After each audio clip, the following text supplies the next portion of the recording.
फिक्र मत करें, सब इंतजाम कर दिया है। मैं समझी नहीं, कैसे इंतजाम?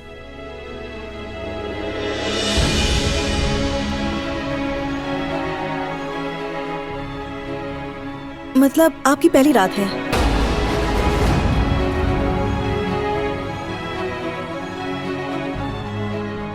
तौलिया और दूसरी चीजें सब रख दी हैं। आप खुद भी देख लीजिए और कुछ कमी हो तो बता दीजिएगा।